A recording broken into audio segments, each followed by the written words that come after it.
Merry Christmas and Happy Hanukkah, everyone. I'm Hannah Doba in for Elizabeth Vargas. We begin this hour with breaking news. A major investigation is underway after 29 people, including at least 2 children, miraculously survived a fiery Christmas morning plane crash in Kazakhstan. Dozens more are dead. A warning, this video may be disturbing to watch. This is the moment when that plane tried to make an emergency landing, slamming into the ground in a fireball. It was an Azerbaijani Airlines flight with 62 passengers and 5 crew on board. At least 38 people died in this crash. It happened in a field near the city of Aktau in Kazakhstan. The plane was diverted there while flying from Baku in Azerbaijan to Grozny in Russia. Officials say they have recovered the black box, which will provide more details on the cause of this crash. Now, according to Russian authorities, a bird strike may have forced the pilot to change course, but Azerbaijan's president blamed poor weather for the diversion. This footage was taken from inside the plane's cabin right before the crash. You can see passengers, they're wearing their oxygen masks. Incredible video shows rescuers literally dragging some of those survivors from the wreck. Others stumbled away, bloodied from the crash. For more on this, I want to bring in Greg Feith, former senior air safety investigator with the National Transportation Safety Board, and William Voss. He's an aviation safety consultant and former CEO of the Flight Safety Foundation. Happy holidays to both of you, gentlemen. Thanks for joining us tonight. You're welcome. First, thanks for having me. Of course. So first, I want to start with how remarkable it is that 29 people were able to survive this. Gary, I'll start with you. Greg, go ahead. Please go ahead. Greg. Okay. When you look at this video footage, it is miraculous. The fact that we had so many survivors, including these 2 children.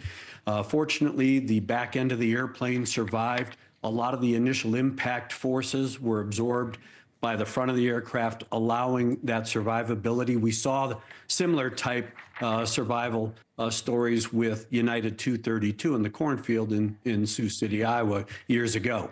So it is miraculous when you see this video. The crew did as well as they could to get the airplane on the ground.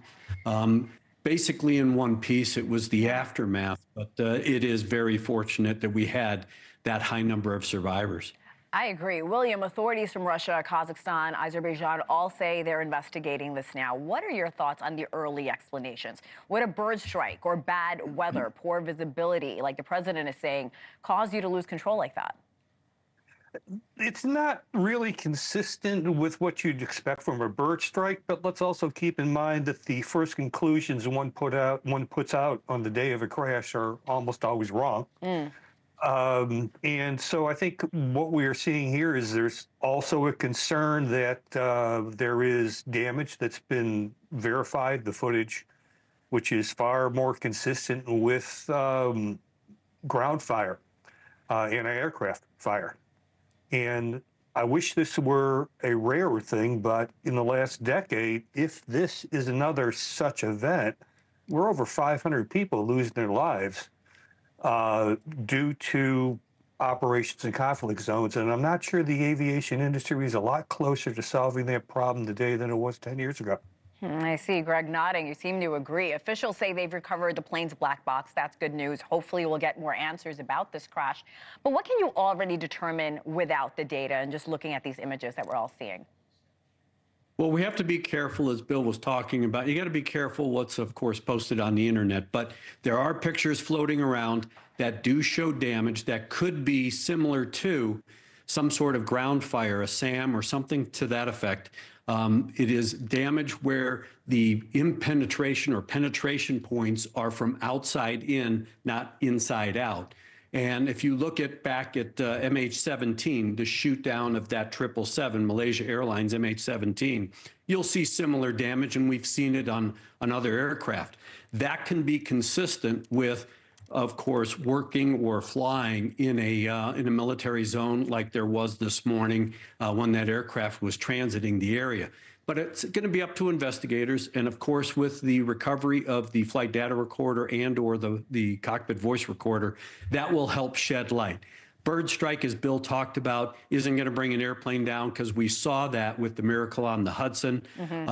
Can it create some damage and cause some pilot deviations? Yes, but this is going to be probably a very extensive investigation, not only with a civilian authority, but also with a military authority. Thanks so much for watching. Go to joinnn.com to find NewsNation on your television provider. And don't forget to click the red subscribe button below to get more of NewsNation's fact-driven, unbiased coverage.